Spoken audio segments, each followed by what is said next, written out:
नमस्कार, ये आकाशवाणी पटना है। अब आप अभिषेक दास से प्रादेशिक समाचार सुनिए।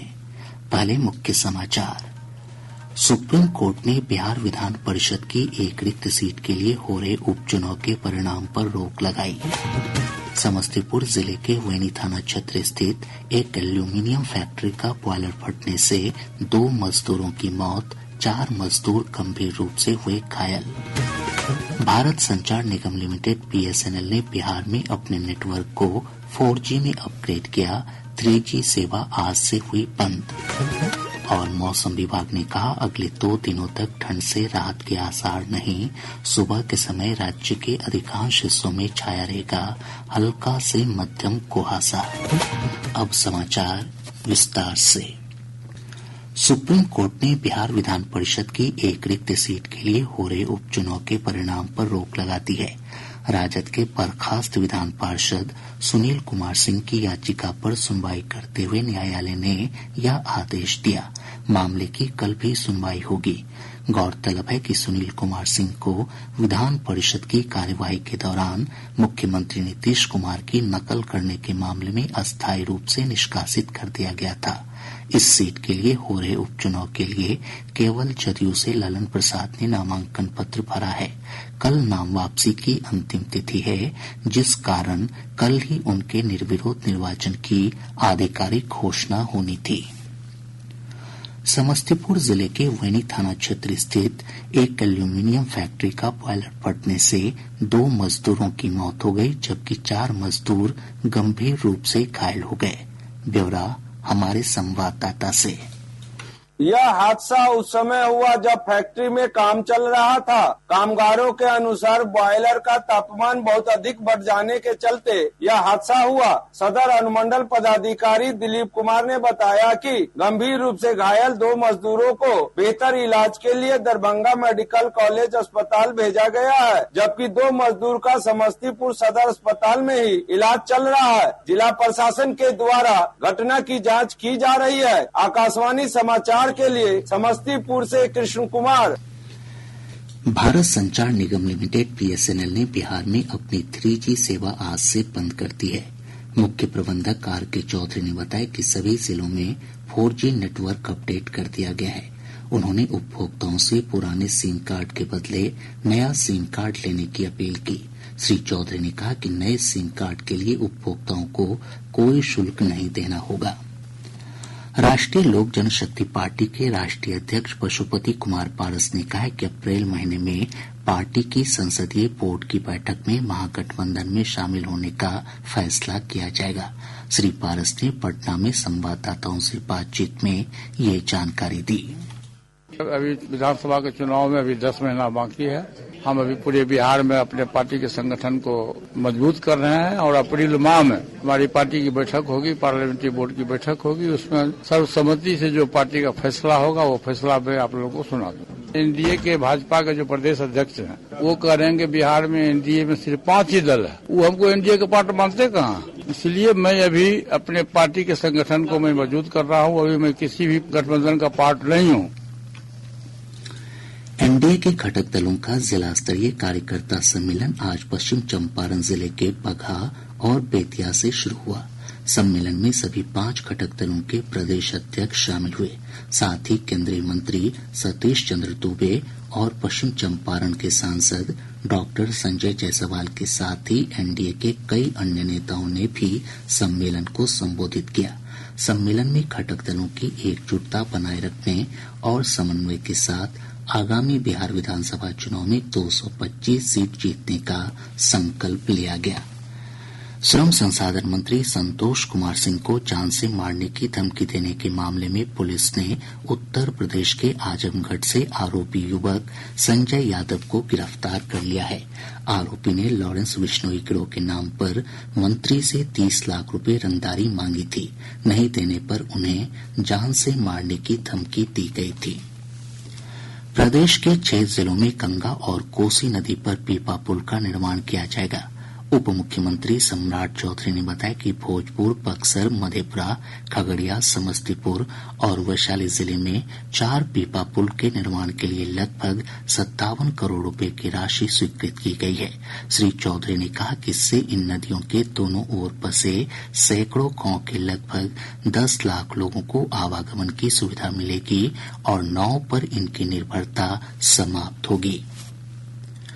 प्रधानमंत्री गति शक्ति परियोजना के तहत सोनपुर रेल मंडल में 63 रेल ओवरब्रिज के निर्माण को मंजूरी मिली है। मंडल के टीआरएम विवेक भूषण सूद ने बताया कि रेलवे बोर्ड ने इसकी मंजूरी दे दी है और रेलवे के निर्माण विभाग की ओर से प्रस्तावित ओवरब्रिज की डीपीआर बनाई जा रही है।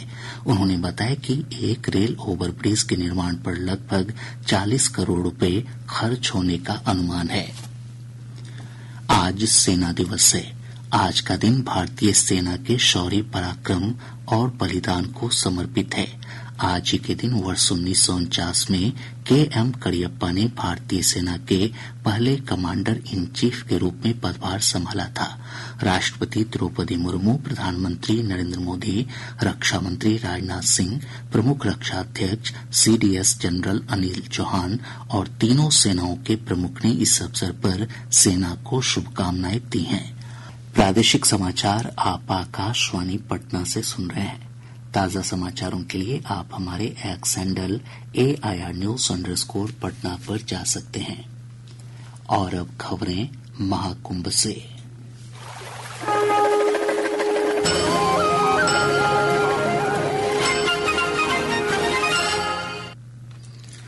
महाकुंभ 2025 भारत और विश्व के सबसे बड़े आध्यात्मिक समागम के रूप में स्थापित हो गया है। यह दुनिया के लाखों लोगों को आकर्षित करने वाला वैश्विक सांस्कृतिक आयोजन भी बन गया है। मानवता की अमूर्त विरासत के रूप में नामित महाकुंभ सनातन संस्कृति के सार का प्रतिनिधित्व करता है और इसने दुनिया भर में जिज्ञासा बढ़ाई है। एक रिपोर्ट।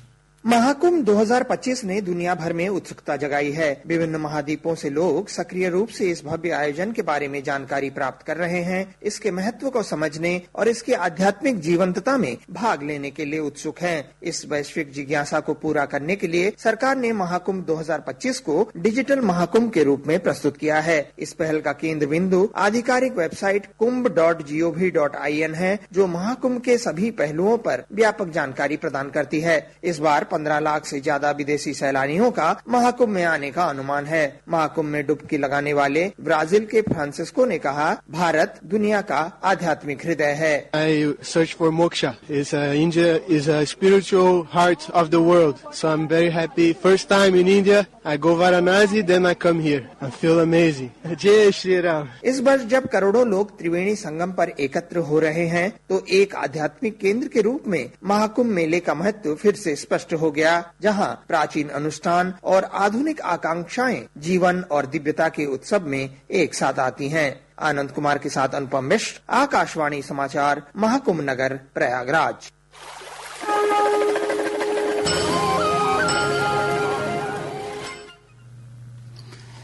पूरा प्रदेश कड़ाके की ठंड और कुहासे की चपेट में है। अधिकांश स्थानों के अधिकतम और न्यूनतम तापमान में अंतर कम होने से ठंड का एहसास अधिक हो रहा है। मौसम विभाग से प्राप्त जानकारी के अनुसार पिछले 24 घंटों के दौरान 9.2 डिग्री सेल्सियस न्यूनतम तापमान के साथ डेहरी राज्य का सबसे ठंडा स्थान रहा। राजधानी पटना का न्यूनतम तापमान 13 डिग्री सेल्सियस रिकॉर्ड किया गया। मौसम विज्ञान केंद्र पटना के वैज्ञानिक कुमार गौरव ने बताया कि अगले 2 दिनों तक मौसम में कोई विशेष परिवर्तन नहीं होगा। सुबह के समय अधिकांश स्थानों पर हल्के से मध्यम स्तर का कुहासा छाये रहने की संभावना है।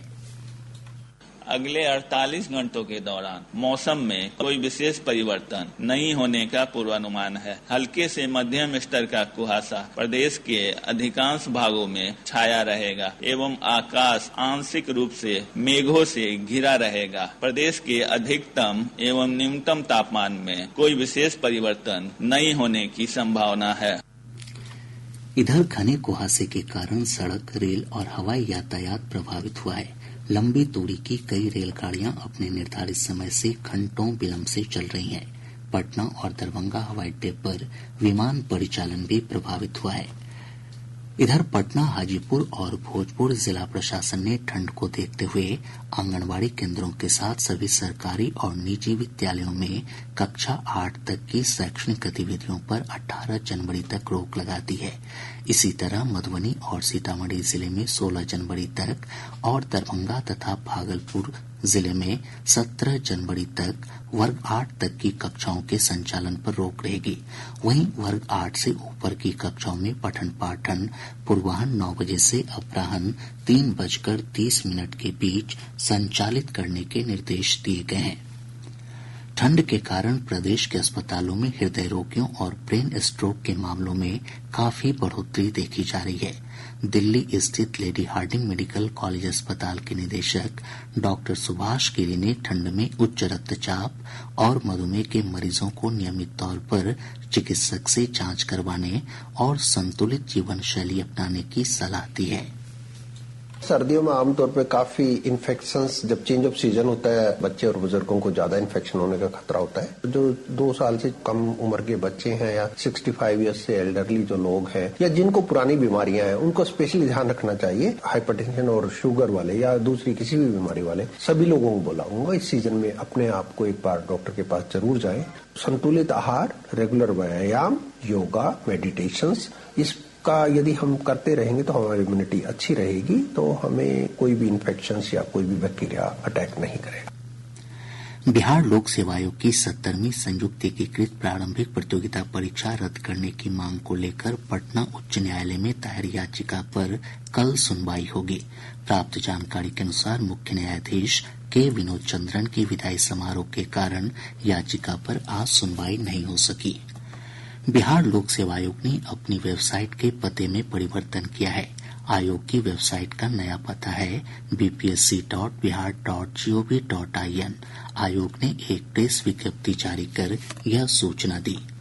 बांका जिले के अलग अलग थाना क्षेत्रों से उत्पाद विभाग की टीम ने 8 लोगों को शराब के साथ गिरफ्तार किया है। दूसरी तरफ सहरसा जिले के सोनभरसा राज थाना क्षेत्र के रजवाड़ा गांव से पुलिस ने एक ऑटो रिक्शा से 450 पैकेट शराब के साथ एक तस्कर को गिरफ्तार किया।